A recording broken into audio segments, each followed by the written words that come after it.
fait longtemps. Moi j'ai beaucoup pensé à toi. Non, alors c'est pas du tout ce que vous croyez. Non mais nous on n'est pas des gamins, On n'est pas des gamins.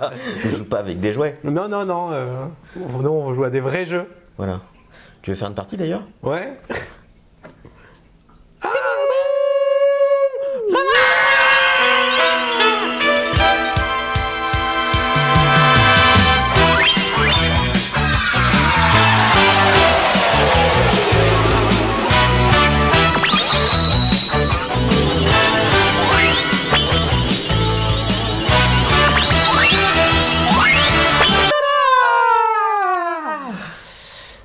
On ne recule devant rien pour vous présenter Puzzle Strike 2 avec Jean-Charles. Non, c'est leur Jean-Charles et c'est leur Joël. C'est nous.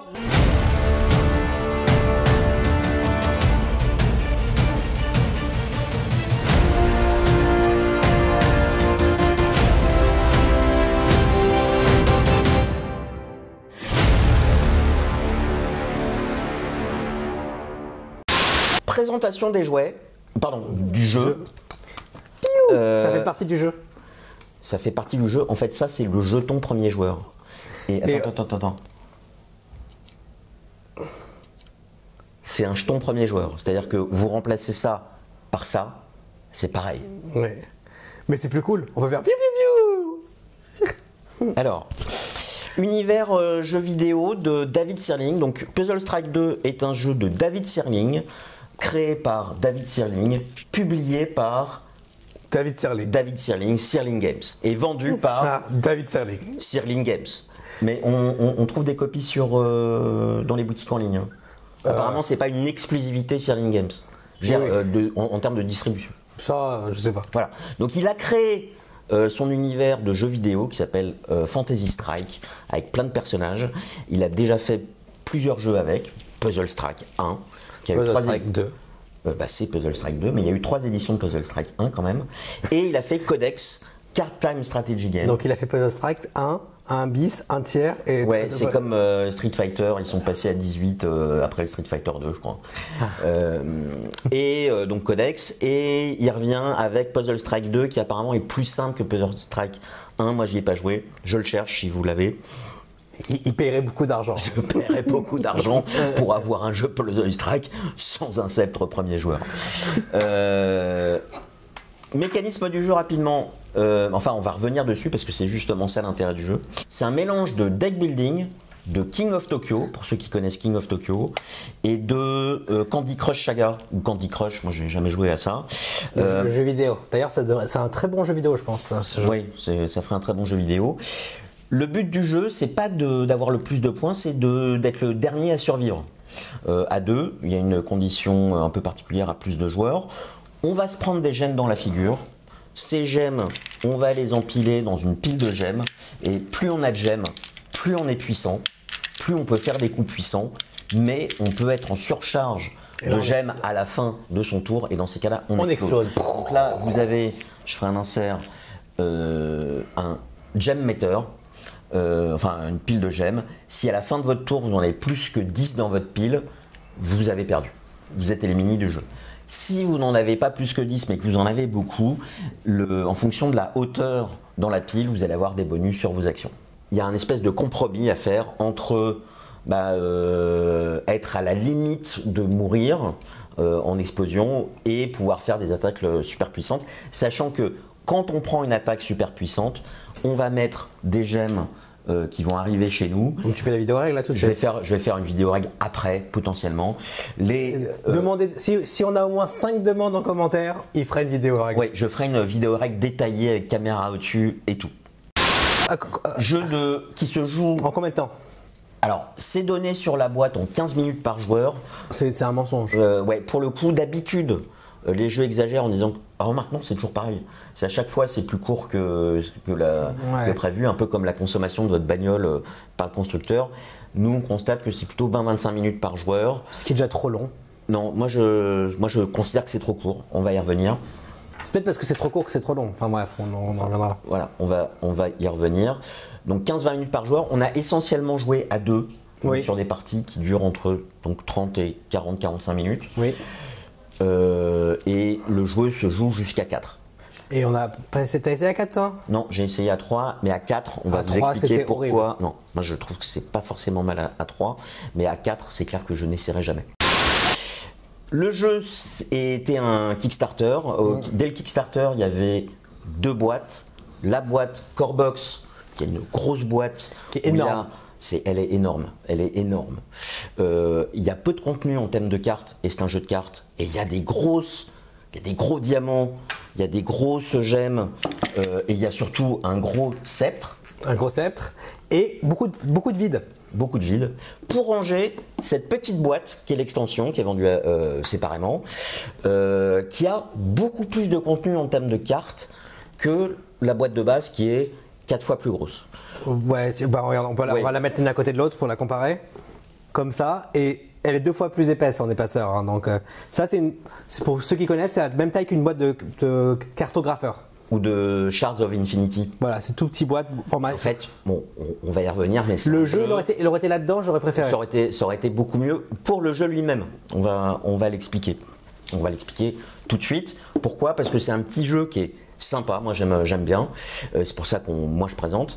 On va faire un espèce de pour-contre, mais qu'on aura envie vu le temps de jeu, hein, parce que même si on dit 20 minutes par joueur, c'est pas beaucoup, qu'on aura envie de trimballer partout pour faire découvrir. Ouais, dans un bar, ça aurait pu marcher. Enfin, voilà. Mais le fait que ce soit une grosse boîte qui est en plus, une fois qu'on a tout rangé, mine de rien c'est lourd.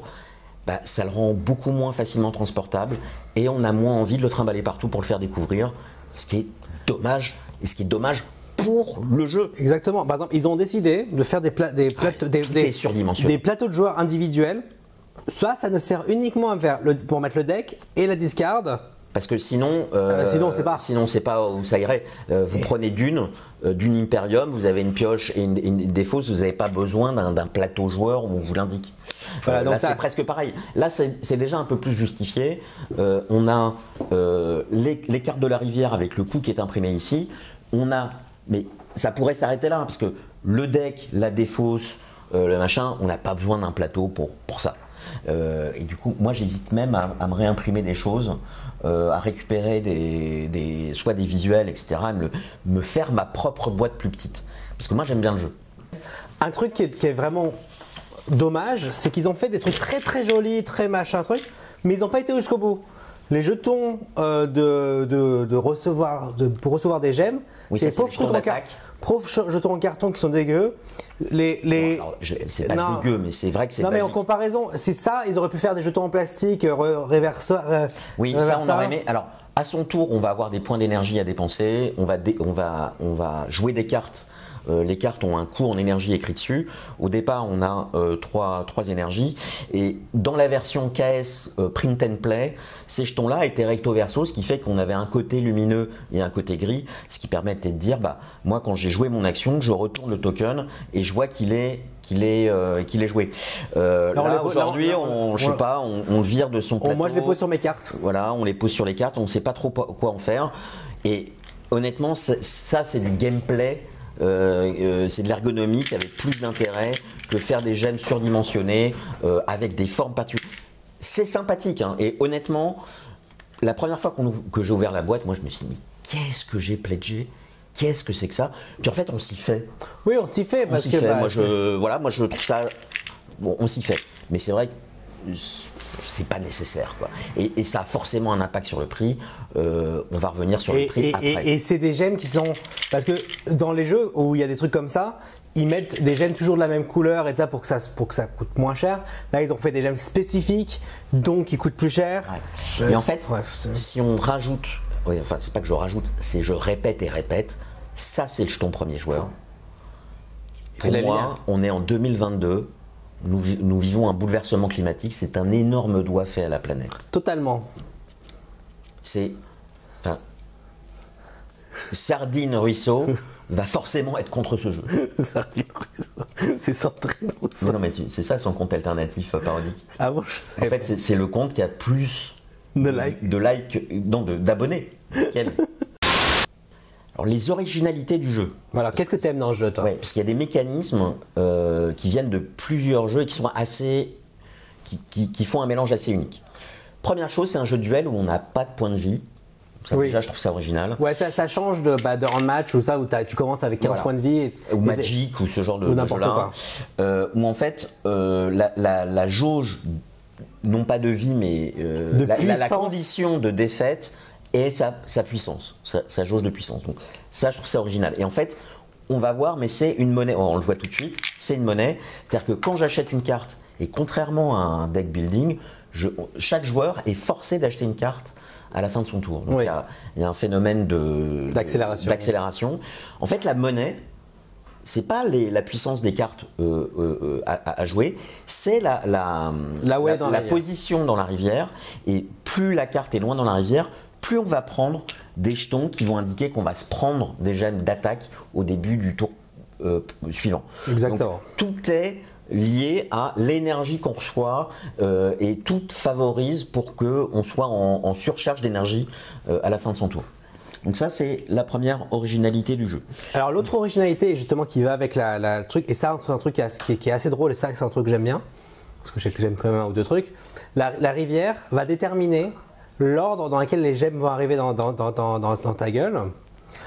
Et du coup… Pour le dire poliment. Oui, parce que politiquement correct, on est quand même… D'ailleurs, une phrase qu'on dit souvent, le terme d'attaque dans le jeu, c'est on crache des gemmes, et c'est tiens, je te crache à la gueule. Exactement, c'est important de le dire. C'est important de le dire. À chaque fois, À chaque fois, c'est je te crache 7 à la gueule, et la personne va prendre des jetons de la valeur 7 et les mettre dans son aire, c'est la partie du jeu qui indique les incoming gemmes, les gemmes qui arrivent. Et du coup, ce que j'étais en train de dire avant d'être interrompu, c'est les gemmes arrivent en fonction de la couleur du marché. Et des fois, on va prendre… Alors, pour continuer ton exemple, là j'ai 3 gemmes qui arrivent, supposons les 3 premières gemmes. La première sera rose, donc je mets une rose ici. La deuxième sera bleue et la troisième sera verte. Exactement. Et des fois, il y a 3 cartes bleues qui sont l'une à côté de l'autre. Ça veut dire que la personne va avoir 3 bleus. Du coup, quand on va prendre une carte, on va souvent prendre la carte bleue juste pour que l'autre a un pattern un peu nul. Oui, il est un pattern un peu nul. Pourquoi? Parce qu'on ne l'a pas dit. Oui. Les attaques… Ça, tu feras une vidéo règle. Oui, mais c'est important puisque tu le mentionnes là. Les attaques, c'est je prends la gemme la plus haute, par exemple ici le vert, et je vais défausser l'ensemble des gemmes de même couleur. Donc là, si j'attaque avec cette gemme-là, qui sont consécutives. Donc là, j'attaque avec une verte. Si à l'inverse, je suis comme ça, je vais accélérer, là j'attaque avec 3 gemmes vertes. Et ces gemmes vertes vont aller dans une jauge de super coups qu'on va pouvoir déclencher quand on arrive à 4 gemmes.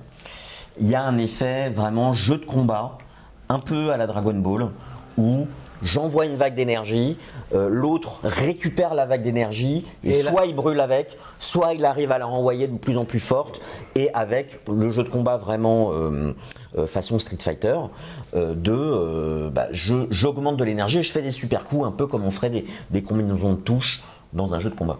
Oui.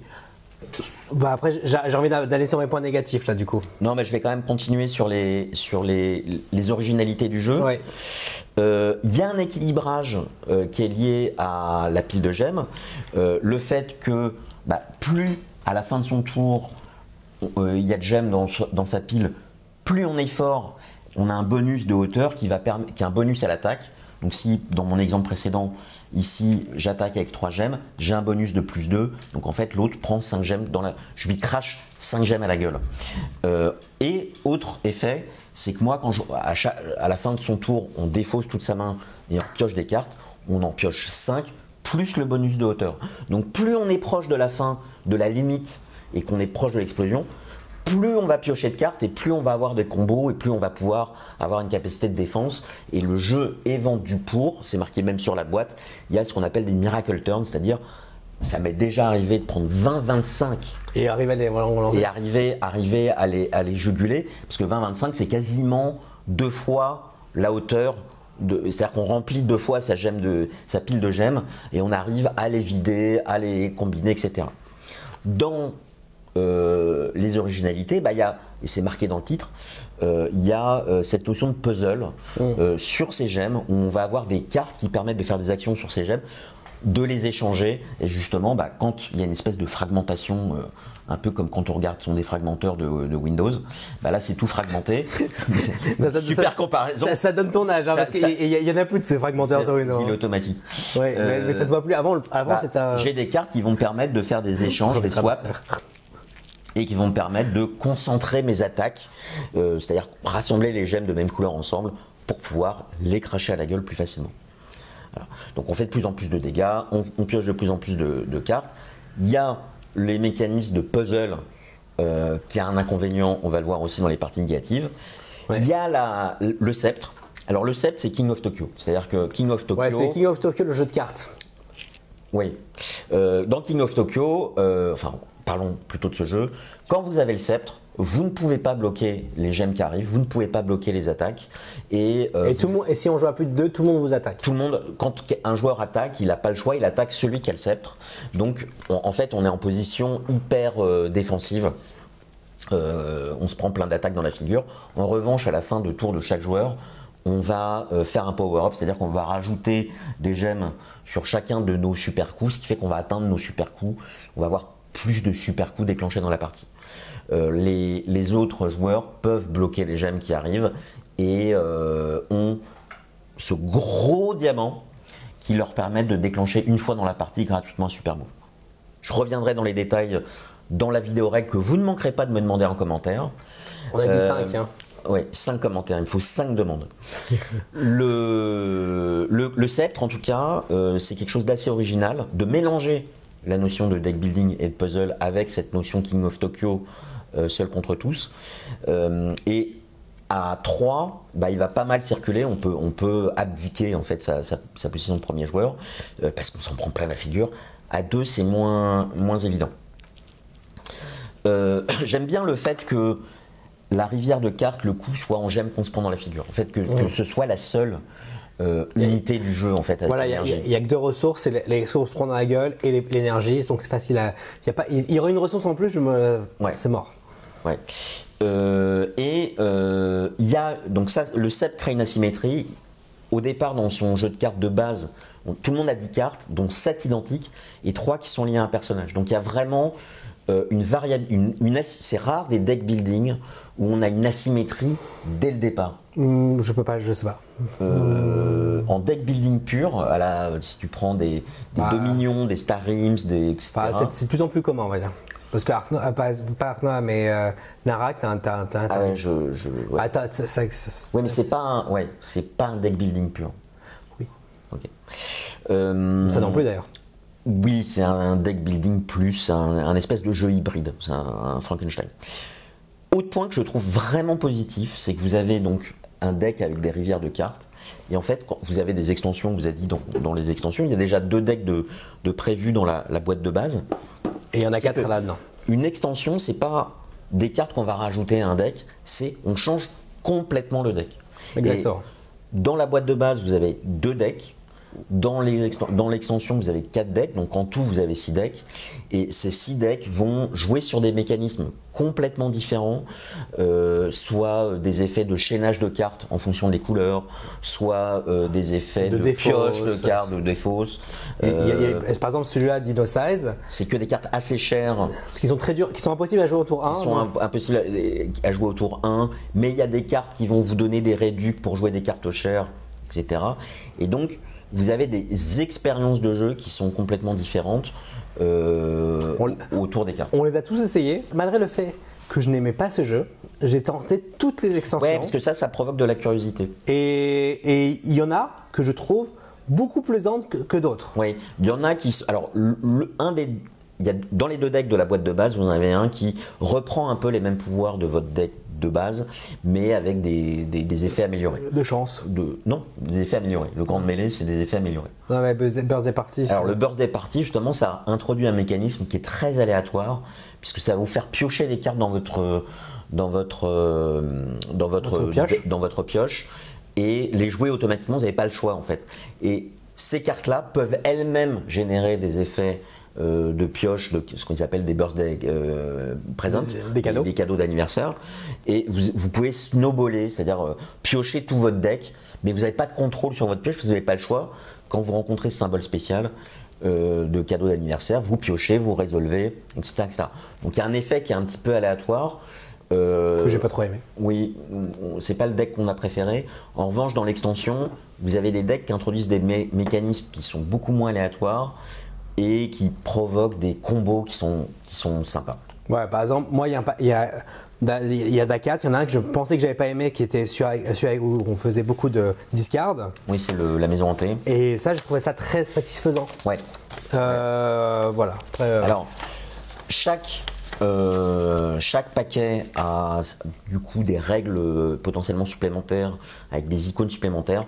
L'icono, elle est ultra claire. Oui, honnêtement, les règles, c'est ça pour chaque paquet. Il n'y a pas grand chose. Oui, quand c'est ça, c'est pas l'épaisseur des règles, c'est vraiment la taille du paragraphe. Oui, il y a 4 phrases à chaque fois. Alors, on a posé quand même, moi j'avais quelques ambiguïtés sur des cartes, donc j'ai posé quelques questions sur Board Game Geek. David Sirling, le chaleureux auteur de jeu, nous répond lui-même en répondant à la question et nous expliquant à quel point on était bête de ne pas avoir compris la carte dès le départ. Mais il reste dans le thème de te cracher à la gueule, t'as pas compris? Oui, il reste dans le thème, c'est on crache, on s'en prend plein la gueule.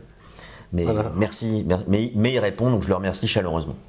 Alors, toi, je crois qu'on a fait le tour, on a parlé du matériel. Pour moi, le matériel est une aberration. Ouais. La charte graphique, on peut... On aime ou on n'aime pas, on n'aime pas. Moi, je trouve que c'est hyper lisible. C'est la taille. Globalement, c'est Dino Size, ça s'applique à la boîte. Ouais, honnêtement, si le jeu rentrait entièrement là-dedans, ce qui pourrait totalement, ouais. Voilà, ça serait le jeu, je lui en voudrais pas autant. Et le fait que la boîte soit aussi grande ajoute sur le coût de transport et tout ça. Et ça fait aussi pourquoi le jeu coûte très cher pour ce que c'est. Voilà, alors moi j'ai pledgé le jeu sur Kickstarter, j'ai financé parce que je connaissais pas David Sirling personnellement. Maintenant qu'on se connaît. Maintenant qu'on se connaît, je ne sais pas si je le referai. Mais surtout parce qu'un certain Yoel de la chaîne First Player a dit c'est génial, c'est une des meilleures propositions de deck building du moment. Donc j'ai même pas regardé la bande-annonce, je ne savais pas ce que j'ai fait. Voilà, il a acheté les yeux fermés. J'ai une confiance aveugle en Yoel. Et souvent, grosse erreur. Non, souvent à raison. Le prix de la boîte, c'était, je crois, 70 ou 80 $. Et le prix de l'extension, c'était encore 30. Bon, je vous la fais brève. Comme d'habitude sur Kickstarter américain, c'est comme dans les restos quand on va aux États-Unis, on oublie qu'il y a la TVA à payer en plus, contrairement au prix français. Et en plus, il faut payer le type derrière. Il faut payer le type et les frais de port du Kickstarter qui est livré de Miami, machin. Bon, bref, j'ose à peine dire. Par David Sirling. J'ose à peine dire combien j'ai payé cette boîte. J'ai payé donc la boîte de base plus l'extension 150 $. Ce qui aujourd'hui, parce que l'euro est faible, c'est à peu près 150 €. Sur Philibert, voilà, je prends Philibert au hasard. Parce qu'ils font beaucoup d'imports. Parce qu'ils font pas mal d'imports. La boîte de base est à 80 €, ce qui est bon, plus que le en dollars aux États-Unis.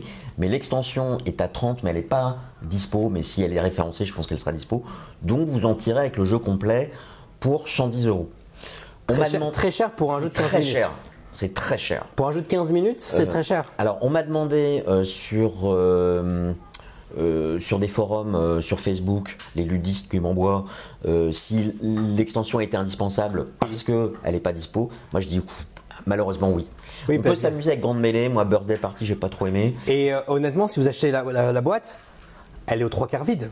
Oui, c'est-à-dire qu'elle est aux 3/4 vide parce que pour avoir l'espace pour ranger les extensions. Donc en gros, quand Joël a ouvert la boîte, au début c'est senti. Qu'est-ce que c'est ça? Il a mis une semaine à s'en remettre jusqu'à temps que je lui dise il faut mettre ça dedans. Et déjà, regardez la place qu'on gagne si on remplace ça, par un jeton avec juste un sceptre dessus, quoi.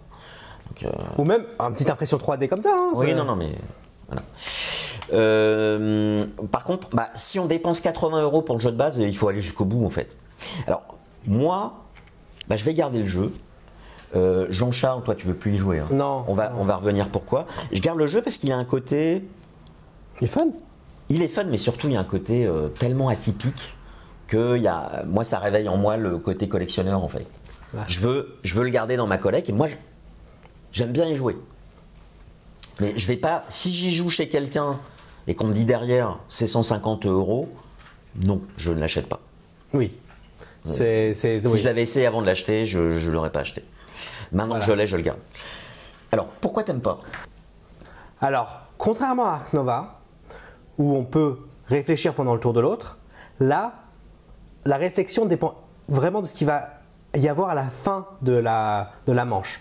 Car on perd du joueur précédent. Parce que la carte retirée ou pas du marché va déterminer l'ordre d'arrivée du puzzle, parce que c'est un jeu de puzzle. Oui. Et pendant que je résous mon puzzle, je m'amuse parce que c'est quand même assez satisfaisant. C'est vrai, il y a cette partie satisfaisante. Par contre, quand je regarde Joël faire son puzzle pendant 5 minutes, des fois. Oui, parce que le tour d'un joueur, ça peut vraiment monter pour résoudre le puzzle de ses gemmes. Donc des fois, c'est à 5 minutes, donc je le regarde, voilà. Et après, il me crache plein de trucs à la gueule, c'est cool. Mais c'est long parce que je ne peux pas prévoir ce que je vais faire. Il faut quasiment jouer sur son téléphone pendant le tour de l'autre. On ne peut pas prévoir ses coups. Donc c'est un peu un jeu solo à plusieurs. Et quand on y a joué à 3, j'ai réellement joué 4 fois. J'ai fait 4 actions. Ça a duré 45 minutes. C'était très long pour 4 actions. Alors tout le monde découvrait plus ou moins le jeu. Non mais ça aussi, peu importe. Mais c'était très long. Donc effectivement, il y a un downtime qui est important. Oui. Il y a la symétrie du sceptre qui est sympa, mais de ce qu'on voit, 90%, je crois qu'on l'a déjà dit, des parties sont gagnées quand on a le sceptre A2. Donc il y a un problème d'équilibre du sceptre A2 et A3. C'est-à-dire qu'à A2, c'est trop puissant. A3, on s'en prend tellement plein la figure parce qu'on est la cible de tous les autres joueurs que c'est la patate chaude. Donc ça, moi je vais faire des essais en essayant A2 comme A3 de rééquilibrer ça. Les essais, ça sera sans moi. Malheureusement. Il y a le côté aussi, il y a trop peu de tours, c'est-à-dire qu'il va y avoir 6-7 tours dans la partie, ce qui fait qu'on achète 6-7 cartes et on n'a pas le temps de mettre en place des vrais combos du deck de son jeu, quoi. Oui, mais et ça, lui il trouve que c'est long en durée, c'est court en termes de tours. Exactement. En nombre de tours. Parce que les tours sont longs. Ouais. Si les cours étaient plus rapides, ça me dérangerait pas que le jeu soit plus long. Enfin, finalement, il tirait la même longueur. Mais ça le gêne lui, ça me gêne beaucoup moins moi parce que je suis le tour de l'autre et je me dis oulala, je vais m'en prendre plein la figure. C'est un jeu dans une catégorie un peu bâtarde. Vu la longueur du jeu, je préfère soit jouer à un jeu plus court et plus satisfaisant ou plus long et plus agréable comme Ark Nova, et je préfère Ark Nova. Oui, mais enfin ça n'a rien à voir comme type de jeu. Mais c'est vrai que au Dune Imperium, en termes de durée et de nombre de joueurs, ça se joue bien à deux. Mais c'est vrai qu'en jeu de duel en plus court et assez nerveux, vous allez avoir du unmatched qui est beaucoup plus simple, hein, mais vous allez avoir du Shard of Infinity ou du Star Realms, Hero Realms, les decks builders purs, entre guillemets, Dominion, qui seront moins contraignants, qui auront moins de temps d'attente et qui seront plus nerveux. Et qui seront beaucoup moins fiddly. Parce que toutes les manipulations de gemmes, ça prend 2 minutes par tour. Hein, ça prend pas 2 minutes, mais c'est effectivement quelque chose d'un peu problématique. C'est un peu fastidieux. Voilà, et tous ces trucs fastidieux fait que j'ai pas l'impression d'être dans un jeu de combat. Ouais. Et c'est ça qui est dommage, je trouve. J'ai pas forcément une grande interaction, c'est un jeu de duel, de combat. Solo. C'est deux jeux solo. Malgré tout, on va prendre des cartes en fonction de l'autre, à la fois pour casser les couleurs de la rivière, pour essayer de fragmenter la pile de gemmes de l'autre. Puis quand on voit qu'il prend beaucoup d'attaques, on va prendre des défenses. Mais aussi souvent, on va prendre la carte qu'on veut plutôt que la carte que l'autre prendrait. Donc oui, je suis d'accord avec ça. Donc c'est une vidéo un peu bizarre parce qu'on veut faire un pour-contre où moi je suis pas à 100% pour. Je crois que sur BGG, je l'ai noté à 7 sur 10. La moyenne est à 8,7, ce qui me paraît très élevé. Mais, alors ça, c'est étonnant, c'est un Kickstarter livré. Hein. Il y a 50 votes, donc 51 maintenant que j'ai voté. Donc c'est très peu de. C'est ridicule. C'est pas un jeu qui est extrêmement diffusé. Il a un positionnement de prix qui est très dissuasif, qui est pas bon. Et concrètement, moi, j'ai pas aimé le jeu. Concrètement, je l'ai pas noté sur BGG, mais si je mettais une 52e note, ça sera plus vers 3, parce que j'ai pas envie d'y rejouer. Ouais. J'ai pas envie d'y rejouer. Ça fait partie des classements. Même si on me propose une partie, faudra. Même après la vidéo là, non. Beyond the Zone, on m'a presque convaincu. Et je t'enlève le maquillage. Je te prête du démaquillant. Non, même pas. J'ai pas envie d'y rejouer. C'est trop fastidieux. Tu vois, Beyond the Zone, j'ai dit que j'y rejouerais. Pour l'instant, on me l'a pas proposé, mais j'ai dit que j'y rejouais. Là, j'ai pas envie d'y rejouer. Alors, j'ai pas joué qu'avec Jean-Charles, j'ai joué avec d'autres personnes, donc j'ai joué avec Yoel. On aime bien le jeu, donc on réfléchit et ça se passe bien. J'ai joué avec Vincent, qui lui, il trouve ça agréable, il est prêt à en refaire, mais il dit bon, c'est quand même pas extraordinaire. Je ne suis pas en train de dire que c'est extraordinaire. Je suis en train de dire que c'est très atypique. Voilà. Ouais, et c'est pour ça que je présentais la vidéo. Donc 5 commentaires, je fais une vidéo règle et dans l'intervalle, si vous avez une expérience de jeu sur Puzzle Strike 2 ou d'autres jeux de David Sirling, si vous avez fait l'expérience très agréable de poser des questions à David Sirling sur le forum BGG, vous pouvez nous en faire part. Voilà. Et si vous avez aimé nos coiffures, on les vend. On les vend. Et honnêtement, moi, c'est une vidéo qui me coûte entre le jeu et les perruques extrêmement cher. Et honnêtement, je me suis déguisé alors que j'aime pas le jeu. Imaginez ce que j'aurais fait si j'aimais le jeu. Donc voilà. Qu'est-ce que je ferais pas pour des vues? Voilà. Donc écoute, on retourne à notre état normal et on vous dit ciao. Ciao.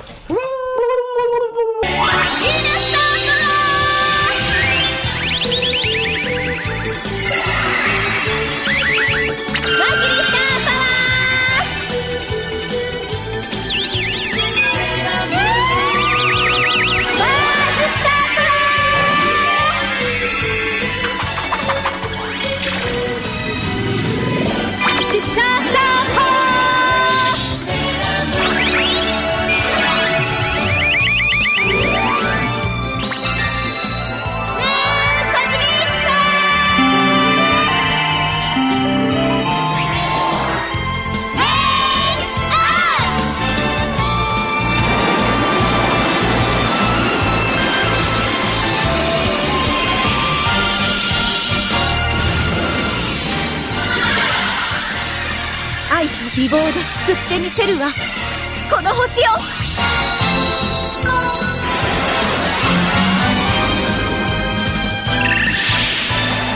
悪しき沈黙は許さない水でもかぶって反省しなさい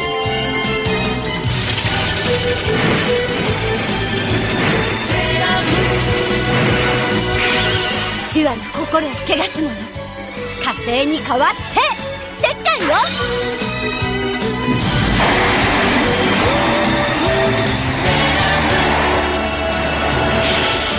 あんたたちに勝手はさせないちぎれるくらい後悔させるよ